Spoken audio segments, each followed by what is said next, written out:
সময় এসেছিল খালি হাত, আজকে যাওয়ার সময় যাচ্ছে খালি হাত, সঙ্গে একটা টাকা পয়সা নিয়ে যেতে পারে না। কথা কথা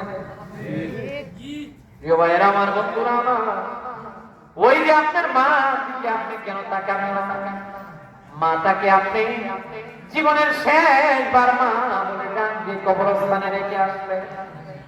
এর মা এমন একটা কবরস্থান যেটা বলে কোনো মানুষ যায় না, পশু পাখি যায় না, যায় না, যায় না, ওই কবরের মধ্যে কেউ যায় না। মায়ের কবরে রাখলে আজকে আপনার টাকার অভাব নাই, অর্থের অভাব নাই। এরে আপনি মারা যাওয়ার পর কত চাচিরা এসে আপনাকে বললো আমাকে মা ডাকবা, কত চাচারা এসে বললো আমাদেরকে বাবা ডাকবা। না রে ভাই, জনম দুঃখিনী মাকে মা বলে ডাকলেন, যেই তৃপ্তি আপনি পেতেন রে, দুনিয়ার অন্য কাউকে ওই মা বললে এই রকমের কোন তৃপ্তি না। কথা বলেন না কেন?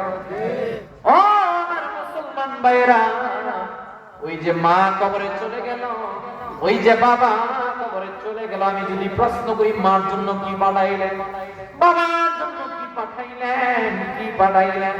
শুধু নিজের ভোগ বিলাসের জন্য 10 তলা বিল্ডিং বানাইলেন, 20 তলা বিল্ডিং বানাইলেন। এখন রবকে আমরা অনেকেই ভুলে যাচ্ছি। প্রিয় ভাইয়েরা আমার, বন্ধুরা আমার, নবীজি ডাক দিয়ে বলেন ইদা মাতাল ইনসানু ইনফাতান ওয়া আমালু ইল্লা মিন সালাহ। আল্লাহর হাবিব ডাক দিয়ে তোমাদেরকে জানিয়ে দিলাম, মানুষ মৃত্যুবরণ করলে তার আমলের সব দরজা বন্ধ হয়ে যায়, কিন্তু 3টা দরজা বন্ধ হয় না, হয় না, হয় না। এর মধ্যে একটা হচ্ছে নেক আমল। এই যে আপনার কাজীগঞ্জ বাজার দাখিল মাদ্রাসা, এই মাদ্রাসার কোরআনের ছাত্রগুলো এখানে পড়ে, কোরআনের পাখিগুলো এখানে পড়ে। ওরে ভাই, মাদ্রাসা আপনার যেই দিন আপনি কবরে চলে যাবেন সেই দিন বুঝবেন কেন দুনিয়া থেকে ভালো আমল করলেন না। আপনি জানেন না, জানেন না, এই যে জান্নাতের বাগান সাজালো হইল, এখান থেকে যে রব্বির হামহুমা কামা রাব্বায়ানি সাগীরা বলে দোয়া করি, এই দোয়ার কারণে হয়তো আমার আল্লাহ আমাদের কাজীগঞ্জ এলাকার কবরের আযাব আল্লাহ মাফ করে দিতে পারে। কথা বলেন না কেন? মাফ করে দিতে পারেন আল্লাহ। চান বান্দা, তুমি যে সন্তানদের রেখে আসলা, তুমি যে 10 তলা বিল্ডিং রেখে আসলা, 20 তলা বিল্ডিং রেখে আসলা, বলো ওই সন্তান কি পাঠাচ্ছে? এই যে কাজীগঞ্জ বাজার মাদ্রাসা পরিচালনা কমিটি প্রতি বছর একটা মাহফিল সাজায়, এটা দেখতে সামিয়ানা, এটা দেখতে সাধারণ, কিন্তু এটা ইজা মারাতুম বিরিয়াদিল জান্নাহ, এটা জান্নাতের টুকরা। সুবহানাল্লাহ।